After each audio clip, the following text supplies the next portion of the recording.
reflexes like a mongoose on amphetamines. Waving his Wilson wand. Super scintillating and sensational from Sosa. It's tennis, near the gods. No mortal may approach. Welcome back to Tennis Near the Gods. I'm Alex, joined over FaceTime with my brother Nicholas. Nicholas, how are you doing today?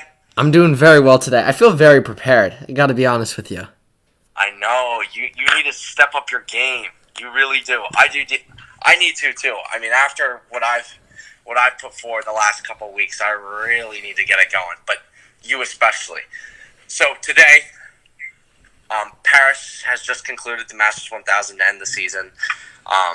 The NITO ATP World Tour Finals is set. There's a little ambiguity with what's going on there with Rafa Nadal pulling out of Paris and hoping to be ready for the NITO ATP World Tour Finals with his abdominal strain and whatever else is ailing him. And then also, we're going to talk about a little bit the NextGen thing going on in Milan. I consider it a PR stunt. I don't think it's a real tournament. In the sense, there's no actual gravity behind it. There's no points, etc. It's just something to try and further the sport and also test out different rule changes that may be applied in the future to try to make the sport more appealing to a broader audience. But with that being said, we're going to get down to the actual important stuff.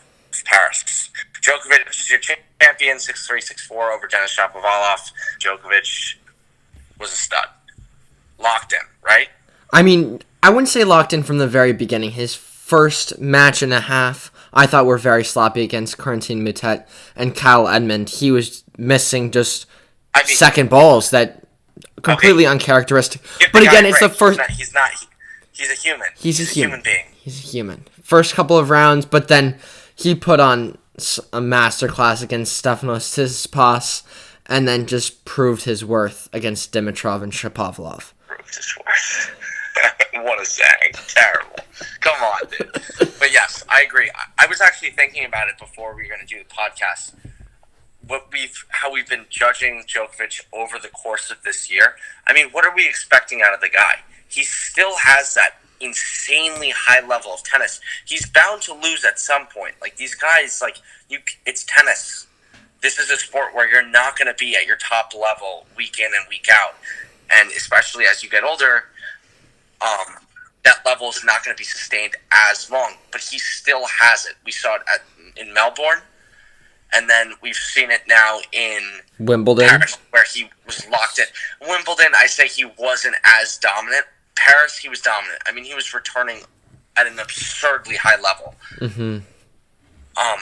So that was scary to see. And I think we've been saying, all right, week in, week out, we're expecting that sort of level from the Melbourne and this week. And it's just not realistic. But when it does happen, you have to appreciate it. I mean, the way the guy returned was absurd. Shapovalov played an incredible match. He won something. I'm going to look at the stats now. But Djokovic has won, what is it? What's the number? 14 of 17 second serve return points on Denis Shapovalov's serve. Shapovalov only dropped 6 points on his first serve. Only 6 points. And threw in 11 aces. And he lost 3 and 4. Yeah, no, that shouldn't be happening when you're putting up numbers like that. Djokovic on his serve, 81% of first serve points, and then 80% of second serve points won. He's never going to lose playing like that. No. You can't. No. And Shapovalov had a huge tournament, his maiden Masters 1000 final. He took down Guillermo Fils 2-2 in the quarterfinals. And Guillermo Fils, if he had won that match, he would have booked his spot in the O2. But now, after losing, 10 points behind Roberto Bautista Agut, who sits in 9th place right now. And he's going to be the second alternate, with Roberto being the first alternate. A little more about Shapovalov. In my opinion, I think these type of results are bound to happen. The conditions will play right one week, and he hits the ball he strikes the ball too well. to not have results like this. The consistency level is something that will take a lot more time, I think. And I think week in and week out. He's starting to get better with it. I truly believe he's starting to get better with it. He finally proved that he could win a title. He did in Stockholm. Everyone knew he could win a title. It's not proving. He just finally won it. He finally won a title. And he's when you get to 8 semifinals at ATP event, like, you're gonna win a title. He will win a title. That was never in the question. For me, it's the consistency, because he's a loose cannon the way he plays. Like, what if he's striking gold one week, no one's touching him. I mean, the way he played against Monfils, he just took him to the woodshed. What is Monfils gonna do? The guy's cranking winners left and right off of both sides.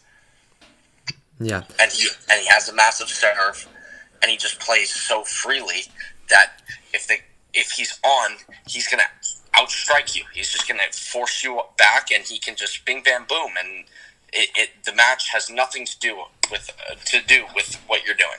But I still believe ever since he semifinaled Winston-Salem, put together 3 solid wins, and then put a beat down on Felix Auger-Aliassime at the U.S. Open. He's just He's been a lot more consistent than he has in the past throughout the Asian swing and into the European indoor swing. This time of year should help him, though. The courts are playing faster, right? I mean, the guy hits the ball a bajillion miles an hour off the ground. It should help him. First strike tennis. So that to me, when you look at, all right, he comes through the draw and who he plays, it's not the biggest of surprises. The matchup against Zverev isn't as confident. I mean, I've been hoping Zverev will come alive on the indoor season. Kind of, but not really. His level is really, like, his confidence has been taking a beating, and you can just see it in these matches. Like, he's finagling his way out of matches in certain spots, but just not being able to do it in others, like the Shapovalov match. And when you look at who Shapovalov played, I mean, you could say Monfils was an in-form Monfils, but I don't think he really was. I mean, you know who Monfils played? He played Pair, and then he got Radu Albot since Federer withdrew, because he took some time off after he won the Basel title. Shapovalov got basically a D from Simone, then played Fognini, who can just check out. He was going bananas. He beats Zverev, and then he beats Monfils, and then gets a walkover from Nadal.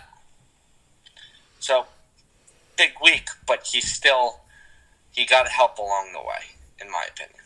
Yeah, he did. I mean, credit to him, though. You still need to get there. You still need to win the matches to get there. And I love Dimitrov this week. I thought every single one of his 4 matches, he beat Hugo Humbert, then David Goffin, then Dominic Thiem, and Christian Garin. I thought he put together some great performances, and he looked, I want to say, just almost as good as he did when he won the O2 a couple years back. He looked so dominant. He's not as good, but he's not playing at that level quite yet. But what a way to turn around the season. I mean, you get to a point where you're ranked, 73 in the world? Yep. And now you're going to say, I'm going to end the season inside the top 20. I mean, come on. And he's only made 2 semifinals this year. And he's still inside the top 20. Season, top 20, 20 in the world. You're 20 in the world. And if you had told him that at that point when he was 73, you'd be like, you get out of here. But he produced a very high level. And it was exciting to see. I did think the match against Djokovic, I mean, it crushed me to see what was going on. I mean, he had he was in the upper hand. He had played the better first set, I would say. He missed the swing volley at 5-4 up in the breaker, which would have given him on his serve an absurd rally. You can't miss that ball. And I know it's like it was an insanely long rally. Your lungs are busted, but still, he put it to the place Djokovic already was. You can still make it, and the guy's not going to come up with a pass there. Like, I don't know. It was tough to see. But Djokovic was just too tough this weekend. He just made too many balls. His level was too high, or Dimitrov just couldn't sustain it for long enough. Yeah, and I love Stefanos Tsitsipas. To the woodshed. He took team to the woodshed. Okay, yes. That was a guy who has been in form on hard court, and he beat him 3-2.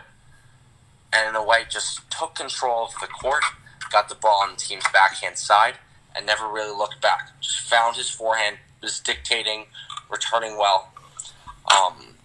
That's also the thing, like, team, he doesn't have it quite yet on the hard indoor. You don't think so? No, it's not. The consistency level is not there. Why not? Why not? He just got bopped by Dimitrov. Alex, Demi, he was looking fantastic. I'm not going to take anything away from him there. I think team coming off of a title run in Vienna, he's already played, he won Beijing, he's already had an incredible Asian and European swing. I think it's probably for the better that he loses in his second match and he gets some time off before he goes to London. Listen, the Paris curse or whatever it is, yeah, that can apply. I mean, it does take a toll, especially at the end of the season. But I still think the way he went out, Dimitrov was playing at a very high level, don't get me wrong, but that's the second time I've just seen him thrown in. Remember the match against Medvedev in Montreal? I mean, team just didn't even show up that day. It was like the same thing here. I mean, team has enough weaponry, even when he's having an off day, where Dimitrov can't do anything about certain things. But then again, Demi can put together some incredible performances where he does lay the hammer on you. No. What was it? I think at the O2 in the semifinals he beat someone 0-2. We're talking about a level where he played. This is not the level he's playing. I think it's quite similar.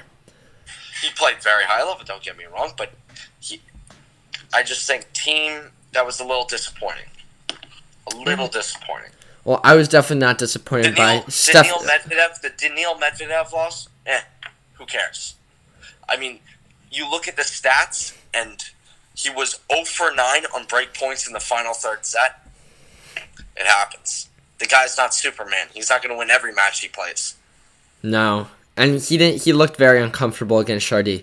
I really liked how Chardy played with the big serve, forehand combination, and then he mixed it up with the slice, drawing Medvedev forward, getting the ball low on Medvedev, making Medvedev play up.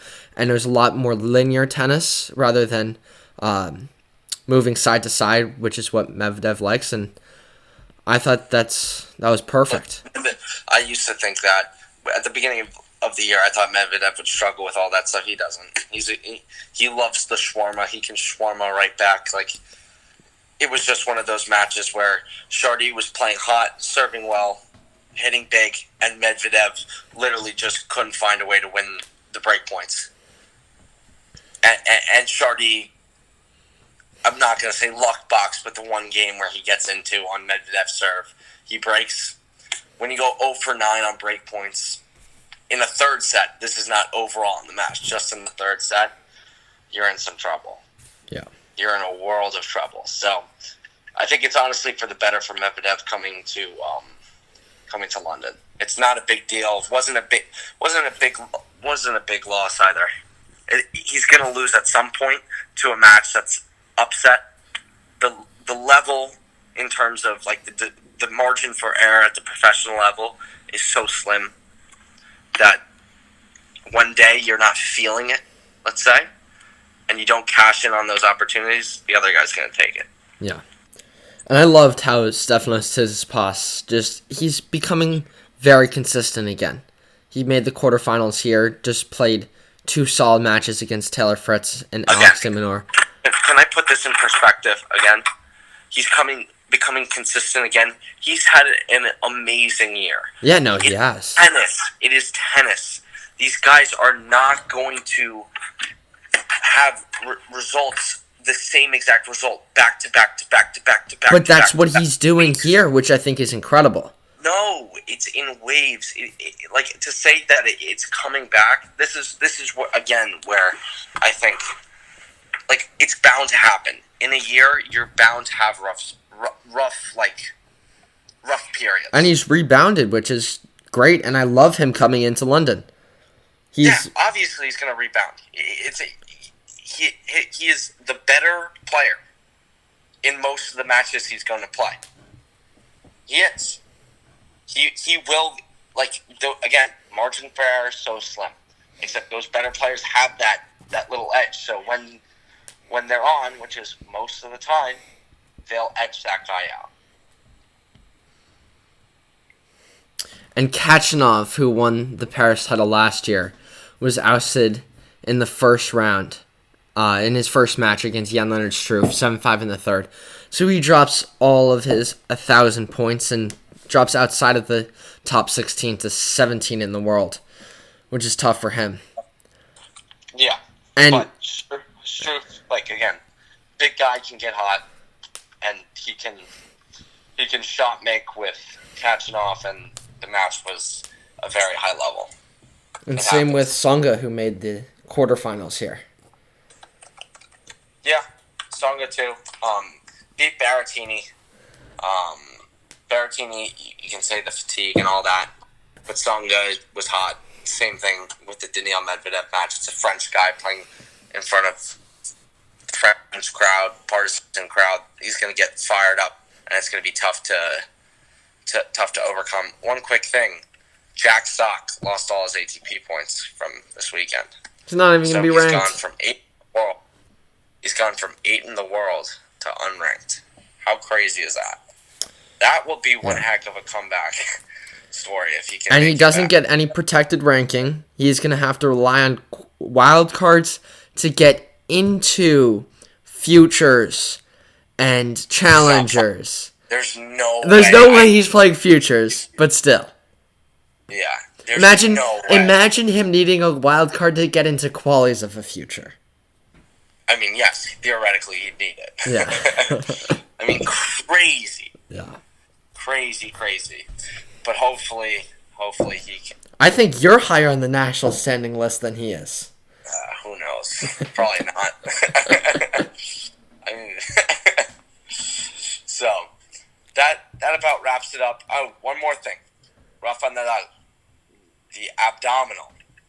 Man, I feel like this is every tournament. There's something like he's like, I got a little ab strain, and the doctors they say I can't play because I'm not 100%. Yeah, I mean, apparently it happened during warm-up. It wasn't even lingering or anything. Bro, how many times do you think, like, Fed plays matches not 100%? No, he said he just felt it on one of his last serves. Yeah, it made no sense. I don't know. I mean, that's great news for any alternate.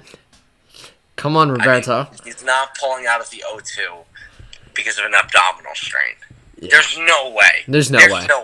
There's Especially with no the world number one on the line. He just regained it and making it his 197th week at world number one. He might be. He'll go into the match, and let's say he still has a little abdominal strain, right? And let's say he starts losing, he'll pull out then. Yeah. Like he did 2 years ago with the Goffin match, where he just said, Goffin playing too good, I'm not 100%, I'm done. Huh? But hopefully he's 100% because that would be awesome to see Djokovic at the top of his game and Nadal at the top of his game, along with Fed and then Daniil. I mean, I can't wait. It's going to be unreal. And then we got Berrettini in it too. My guy. He's going to be ripping slices. Yeah, and what's crazy is there are 4 London qualifiers who are 23 years old or younger. It's a very young group of guys. With Berrettini, Zverev, Tsitsipas, and Medvedev. Yeah. All right. Now on to Milan.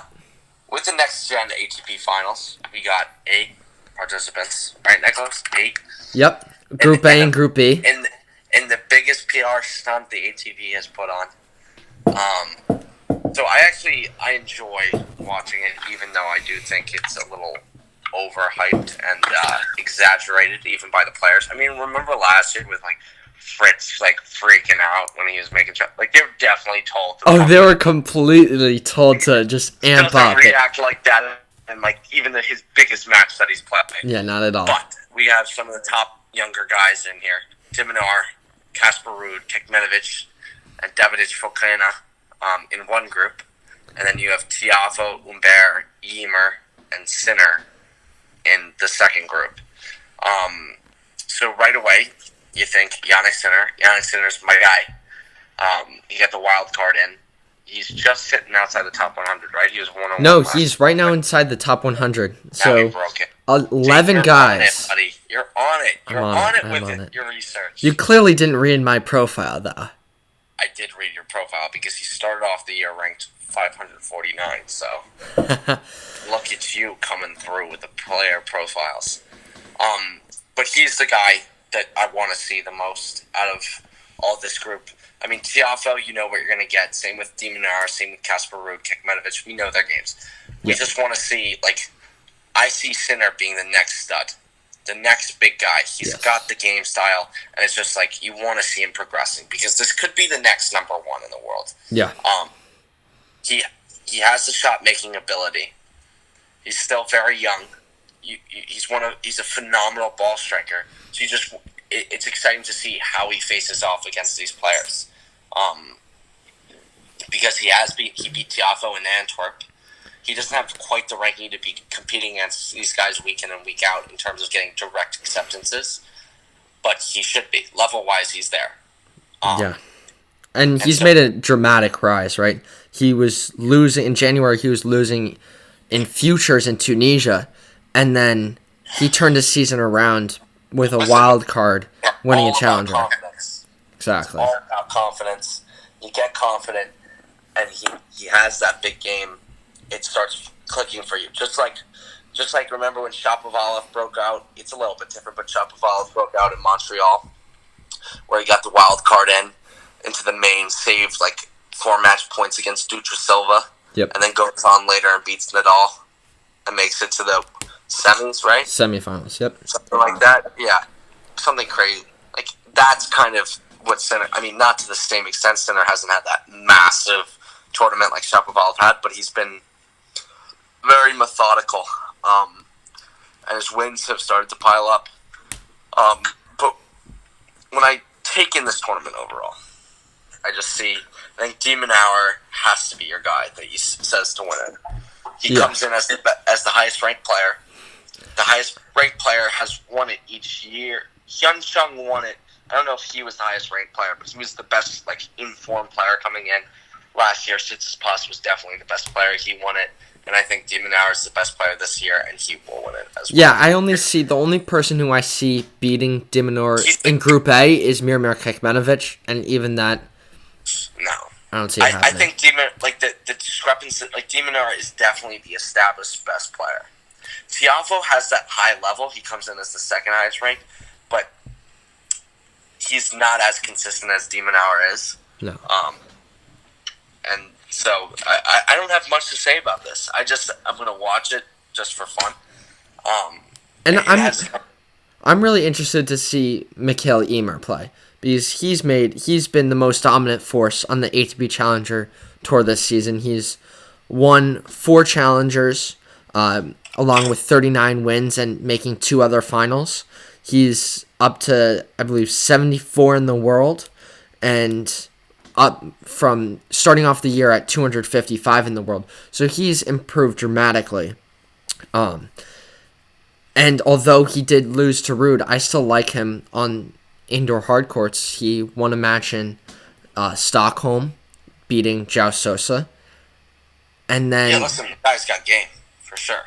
But I think coming out of Group B, I see an Humbert Tiafoe. No, sorry. I really like Group B. Because I could see Humbert on indoor hard courts. He's done incredibly well this fall. Ricky. I would say Humbert Sinner. Yeah. I think Humbert is tricky and he has all that junk and shawarma that he can mess up Sinner with and get him off the ball striking. I don't think Tiafoe comes in playing his best tennis right now. I think Sinner is got the upper hand as of right now. He does have the confidence. He's beaten him. And then I think Humbert can just outmaneuver Tiafoe as well. I think Humbert he's a very sneaky guy, man. He's very sneaky. He's in a sneaky good season, and his game is resembling of that too. Mm-hmm.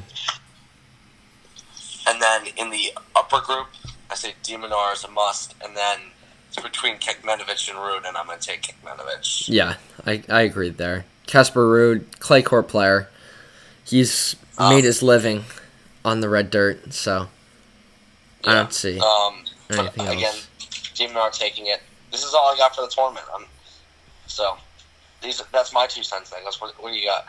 I have to agree with you there. Demonor over and whoever's the 1 seed coming out of Group B, either Humbert, Sinner, or Tiafoe.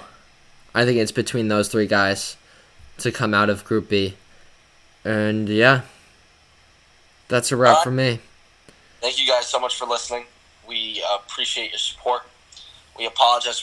We've been given notice that my audio sounds like I'm coming from a cave somewhere.